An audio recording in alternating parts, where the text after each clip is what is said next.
तो third episode का explanation start करते हैं। फिर जब वेंसडे को होश आता है तो वो देखती है कि कुछ लोगों ने उसे बंदी बनाया हुआ है और उन लोगों ने मास्क भी लगाया हुआ था। और वेंसडे उनकी आवाज से ही उन्हें पहचान लेती है। वेंसडे कहती है कि मैंने तुम्हें पहचान लिया है, तुम अपना मास्क उठा सकती हो। ये लोग और कोई नहीं विलन और उसके साथी थे। और बातों के दौरान ही वो अपनी रस्सी खोल चुकी थी और फिर वो वहाँ से जाने लगती है। वो जाते जाते कहती है कि तुम तो छोटे बच्चे हो, कि तुम्हें तो किडनैपिंग भी ढंग से नहीं आती। फिर वो वापस आकर अपने रूम में वो उस किताब और उस पेज को जोड़ती है जो उस अनजान लड़के ने फाड़ा था और फिर वेंसडे उसको पढ़ने लगती है। अगले दिन प्रिंसिपल सबको प्रोजेक्ट देती है, जिस प्रोजेक्ट में सभी बच्चों को जाकर शहर की सभी दुकानों में काम करना था। शहर पहुंचने के बाद वेंसडे साबियर को वही किताब दिखाती है और पूछती है कि तुम इस किताब को जानते हो क्या। तो वो कहता है हाँ, और बोलता है कि इस किताब को लेकर उसके और मेरे बीच में लड़ाई भी हुई थी, जिस लड़के पर मॉन्स्टर ने हमला करके उसे मार दिया था। ये किताब जादूगरों की है और ये 3 साल से भी ज्यादा पुरानी है, पर तुम उसके साथ क्या कर रही हो। फिर वेंसडे पूछती है कि तुम उस जादूगर के बारे में क्या जानते हो। कहता है कि कुछ खास नहीं, पर अगर तुम जादूगर के बारे में जानना चाहती हो तो तुम्हें उसके घर जाना होगा, जो कि काफी पुराना है और बहुत ही खास है। फिर अकेडमी के सारे बच्चे मिलकर अलग अलग दुकानों पर जाके काम करने लगते हैं और उनमें से वेंसडे एक वेक्ट्रेस बनी थी और उसके नखरे देखकर उससे कोई भी सामान खरीदता ही नहीं है। और वेंसडे का दोस्त हिस्ट्री खा रहा था, पर तभी शरारती बच्चे आ गए उसे परेशान करने लगते हैं। फिर वेंसडे वहाँ पर आकर उन बच्चों को खूब मारती है। फिर वो अपने उसी दोस्त को लेकर जादूगर के घर जाती है ताकि वो सारी सच्चाई जान सके उस किताब के बारे में और आखिर है क्या ये। उसे जादूगर की वहाँ पे बहुत सारी चीजें मिलती हैं और वो पेंटिंग में वो उस लड़की को भी देखती है जो कि उसको वहाँ के पास आई ख्याल में भी थी। फिर वहाँ वो उस पेंटिंग वाली लड़की की किताब भी मिल जाती है और वो बुक खाली थी क्योंकि वो एकदम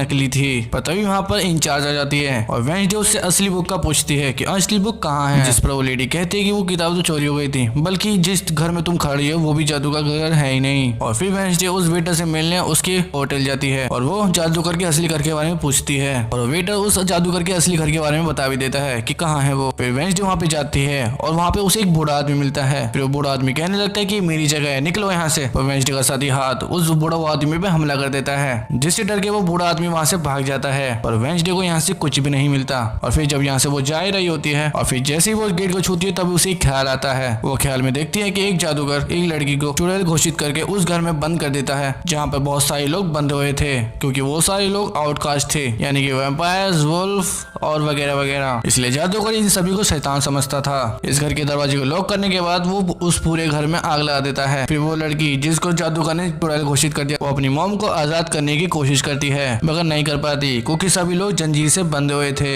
सिर्फ वो लड़की ही आजाद थी। फिर अपने मॉम के कहने से वो बेसमेंट के तरीके से भाग जाती है। फिर वो सारे आउटकास्ट जलकर मारे जाते हैं। फिर वही लड़की वेंसडे के पास आती है और कहती है वो जादूगर बहुत ही ज्यादा जालिम है और वो सबको मार देगा। फिर वो जादूगर भी वहाँ पर आ जाता है, जिससे वेंसडे डर जाती है और फिर वो होश में आ जाती है। होश में आने के बाद वो हाथ से कहती है कि मैंने उस लड़की को देख लिया और उसने मेरे साथ बात भी की, मुझे लगता है कि वो मेरी कोई पूर्वज है। फिर वो मॉन्स्टर वहीं पे आ जाता है, इस घर पर हमला कर देता है। और जब मॉन्स्टर की नजर वेंसडे पे पड़ती है तो वो यहाँ से भाग जाता है। वेंसडे और उसका हाथ उसका पीछा करते हैं, पर वो देखती है कि मॉन्स्टर के पैरों के निशानों के निशानों में बदल जा रहे हैं। अगले दिन उस जादूगर की मूर्ति को इज्जत के तौर पर लगाया जाने वाला था, क्योंकि शहर के लोग उसे हीरो मानते थे और वेंसडे को वहाँ पर गिटार बजाने के लिए बुलाया गया था। फिर जैसे ही मूर्ति लगाकर लोग अपना काम करने लगते हैं, पर तभी वहाँ पर वेंसडे का साथी हाथ तिली फेंक कर उस मूर्ति में आग लगा देता है, जिसकी वजह से बहुत बड़ा ब्लास्ट होता है, क्योंकि वेंसडे के कहने पर पहले ही हाथ ने उस मूर्ति पर पेट्रोल डाल दिया था। आग देख के वहाँ पे सारे लोग वहाँ से भाग जाते हैं और वेंसडे अभी भी वहाँ पर थी और गिटार बजाई जा रही थी। साथ ही वो मूर्ति को जलता हुआ देखकर खुश भी हो रही थी। अब जाहिर है कि प्रिंसिपल को वेंसडे पे ही शक था, पर उनके पास कोई सबूत नहीं था। वेंसडे जिस जादूगर के घर में गई थी वहाँ पर वही बूढ़ा आदमी अभी भी रुका हुआ था, पर तभी वहाँ पे मॉन्स्टर आकर उस बूढ़े आदमी को बहुत बुरी तरह मार देता है। पर मरते मरते वो बूढ़ा आदमी उस मॉन्स्टर के कुछ न कुछ फोटो तो खींच ही लेता है। पुलिस को जैसे इसकी खबर होती है वहाँ पे पुलिस छानबीन करने आ जाती है। उन्हें इस बूढ़े आदमी के कैमरे से मॉन्स्टर की तस्वीरें मिल भी जाती हैं।